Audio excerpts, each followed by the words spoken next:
What is up, guys? EvilDuoStorm here today, and today I have for you a video where we're going to be continuing our 2D side-scroller game-making tutorial. This is part 8 of the series where we're going to go ahead and handle killing our player. So by the end of the video, you're going to have it so when your character ultimately takes too much damage or enough damage, they will die, and then after the player dies, you can go ahead and respawn them by pressing the R key, and then go ahead and kill them off again. So you can keep doing this multiple times. You can also do it so they die in the air, they'll fall down and ultimately die. So yeah, pretty cool little animation set that we're going to work on in this video. So to get started, first thing we're going to do is show you how to make this your default level, because I actually realized I never did this. So if you're like loading back into this after watching an older part of the series, you'll be back on the main level. So what you're going to want to do is go to Settings, Project Settings right here in the middle.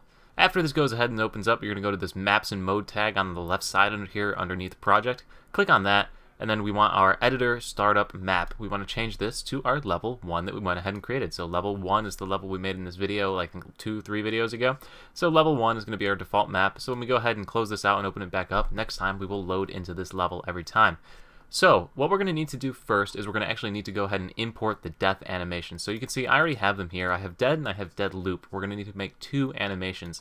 So to do that, once again, we're going to go to our sprites folder. So content, character, this menu right here, animations, sprites. Inside sprites, you're going to create a new folder. That new folder is going to be called dead. I'm going to name it dead 2 because I already have a dead folder. Inside the dead 2 folder, you're going to go ahead and head into your animations folder wherever you saved everything. If you saved it in the same place as me, it's in your Unreal Engine folder, whatever you name the project, source, character, PNG. What we're going to look for are the dead animations. So go ahead and click on all the dead animations, shift click, drag them into Unreal Engine 4. After you've dragged them into Unreal Engine 4, you're going to right click on them. It's going to say sprite actions. We're going to click create sprite. Then we're going to right click on one of the sprites and we're going to create Flipbook. So this is going to be our dead Flipbook. We have our dead animation Flipbook right here. The next thing we need to do is go ahead and create a dead Flipbook loop. So basically what's going to happen is the death animation plays, but if we just have the Flipbook keep playing over, the player's going to keep going boom, boom, boom, boom. They're going to keep banging their head against the floor. So we don't want that. Once the player hits the floor, we want it to be done. So we need to take a loop of the final animation. So the final animation in this series is dead 09. So we're going to go ahead and click on the dead 09 animation by itself, right click on it, create Flipbook, and we're going to call this dead loop. So dead loop and dead. So we have both of these files, and once again, all you're going to do is click them and drag them into the Flipbooks folder that we created before. So as you can see, I already have these 2 animations made. We have the dead and the dead loop files right here. So those are both in there already. So now what we're going to need to do is go ahead and code the death effect onto our character. So to do that, we're going to head back into our character folder, 2D side-scroller character. So I already have the code in here. I'm going to go ahead and delete it and remake it all so you can go ahead and see what we have to do. But anyway, the first thing we need to do is we need to determine when the character is dead. So we'll delete this bit of code and go ahead and do that. So what we're going to do is we're going to go to the end of our event tick file, which we use to determine our stamina. This section right here, if you remember when we coded this back in episode 4. So what we're going to do is we're going to create a new variable. So that variable is going to be called dead. Once again, to create a new variable, all you're going to do is click this plus variables button, type in what you want to call the variable, and the variable is going to be a boolean, which is what it is by default. So I already have a dead variable in here. Boolean, go ahead, now you have your dead variable. So I'm going to go ahead and delete this variable because I no longer need it. So what we need to do is determine if the player is dead. How we're going to do that is we're going to get our stamina, or get our health rather. So you can just drag off of this, get your health, get health, or you can type in health in here and then go ahead and click get health. Either way, you will get this get health option. What we want to do is find out if that is less than 0. So we're going to use the less than character sign on the keyboard, float less than float. So basically, if the float is less than 0, we want to kill our player. We want to tell them that the character is dead, the player is dead. So we're going to go ahead and insert a branch. To do that, you can just hold down the B key on the keyboard and click the left mouse button to get a branch faster. Or you can right click, type in branch, and hit enter to bring up the branch. So now that we have our branch in here, we're going to plug in and connect our set variable here. So if our health is less than 0, what we want to do is we want to set dead. So we can go ahead and drag dead off, click set dead. So if our health is less than 0, so if that is true, we want to set dead to being true. We want our player to basically be dead. Really quite simple. So after we've done that, after we've got our character dead, now we want to go ahead and set up playing the animation Flipbook. So as you can see, it's a nice little long line of code here, and we're going to walk you through how to go ahead and put this together. So what I'm going to do is actually go ahead and make the code again down here below, and then I will swap the code lines out.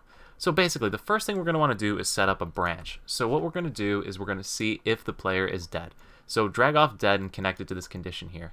So if the player is dead, we want to go ahead and play our death animation. We want to start killing off the player. Now the other thing we want to consider is that if the player is dead, we don't want to keep playing the same animations over, doing it over. We want to do this once. So because we only want to do this once, we're going to hit the do once node. So type in do once, and it's going to give you this do once option. We're never going to reset this because we're ultimately going to respawn the character when we go ahead and do this. So yes, we're going to keep this as a do once with nothing here. So the first thing we're going to want to do when we have this character dying animation is we're going to actually want to start the character dying animation. So the first thing we're going to want to do is set the flipbook of the player.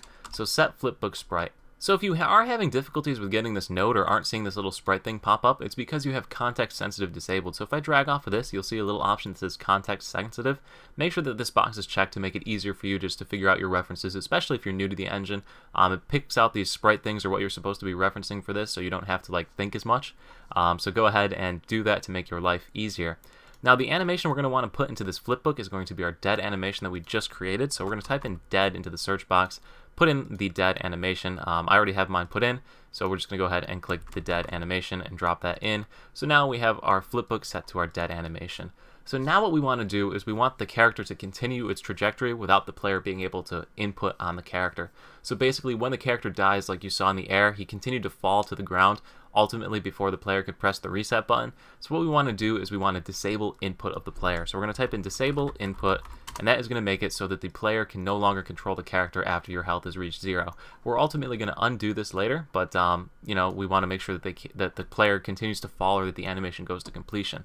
So the animation itself is 10 frames long at 15 frames per second, which means that the entire duration of the full falling down dying animation is 0.66666666 seconds. So we're going to go ahead and drag off this and type in delay, and we're going to delay for 0.667 seconds. So that's going to basically mean that our animation is going to run to completion. The animation will always play out. After the animation has finished one full rotation of it, what we want to do is go ahead and play the other flipbook animation. And actually we want to be underneath this. We want to be 0.6666. We want to be underneath the full duration of the animation, otherwise it'll continue to loop. So what we want to do after this is we want to play that looping animation that we created, the dead loop animation. So go ahead and drag off of this and type in set flipbook again, and we want to set the flipbook to dead loop. And actually, what I can do is go ahead and show you what this would look like if you didn't do this animation loop. So we're going to go ahead and just bypass that logo real quick and go ahead and compile and save so you know what I'm talking about. So as you can see, when the player gets hit, it's going to keep playing the animation over and over again if we don't switch the flipbook. So we're going to go ahead and drag that node back in. Okay, cool. So back down to what we're working on over here. We want our dead loop animation to go ahead and play through. So our dead loop animation is going to play through. The next thing we want to do is disable the input for a little bit longer. We want to make it so that the player doesn't respond too quickly or do anything like that. So we're going to go ahead and drag off of this, and we're going to delay again for another half a second, so 0.5 seconds. After this delay is completed, what we're going to do is make it so the player can go ahead and respawn. So we're going to enable input so the character can input into the keyboard again, so they can press the respawn key that we're ultimately going to create. And then after we've gone ahead and enabled input, we're going to go and disable the movement of the character. So because we don't want the player to be able to move the character around in the dead animation, so what we're going to do is we're going to drag off, and we're going to type in disable movement, and it's going to get our character movement component for us automatically and make it so that the player cannot put input movement into the character after they're dead. So once again, if I went and dragged that node off or just broke the chain right here and hit compile, save, play to show you what would happen, we go ahead and we die, and then after that we can move the character around like this, which we obviously do not want to do. So that's why we drag that node in. So we have the same exact line of code that I want to create right here. Now what we're going to do is code this sucker in. So what we want to do is we want to drag off of our event tick. So the event tick is what's handling all of our animation decision making here. And we're going to go ahead and basically just go ahead and drag this node right into the branch start. And then the false node from this branch is going to go ahead and pop into the input of the node below it. So basically, if the character's not dead, it's going to continue along with all of the other animations. So that's why I have mine placed above here. When I coded it the first time, I put it so, okay, are we dead? No. Are we using our sword attack? No. Are we using our throwing attack? No. Then we're walking, so we're going to go do the walking animations. So yeah, that's all that happened right there. Super simple, guys. So I'll go ahead and drag this back down to this node so you can see and show you that either way we made this, it works. So this is with the code I just created, and exactly the same results as previously. So now we have that all working. I'm going to go ahead and drag this back into here to make it look prettier.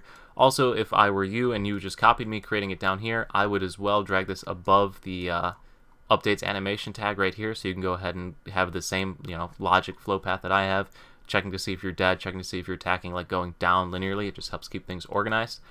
So anyway, our character will die, but now we want to do is we want to respawn the character after they die. So this is a super easy bit of code that we need to go ahead and make. All we're going to do is we're going to type in a key. So I already used the R key, so let's use the T key. So type in keyboard T, and that will give you the T option on the keyboard. So we're going to go ahead and press the T key. So whenever you press T key is when we're going to do this respawning thing. So what we want to do is to check to see if the character is dead. So insert a new branch, and we're going to drag off the dead variable. If when you press the T key, the new respawn key, if the character is dead, what we want to do is go ahead and reload the level. We want to respawn the character. So what we're going to do is get the current level that the player's in. So get current level, and that's going to give us the name of the level. What we're going to do after that is we're going to reopen the level, so open level, and then just drag these two nodes in like that, and that will go ahead and open our new level, or our level that we're currently in. I'm going to go ahead and delete this entirely so you know that I'm using the key that I just created so that it works. And go ahead and hit play. So now if we run into the boxes, our character's dead.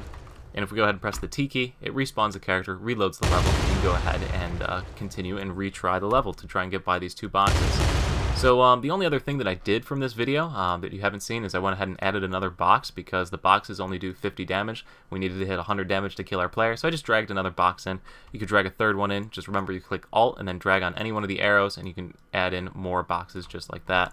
So anyway guys, that is it. That is it for this video. We now have a character that'll die. When the character dies, you can press the T key to respawn the character. And basically we have the makings of a full-on game.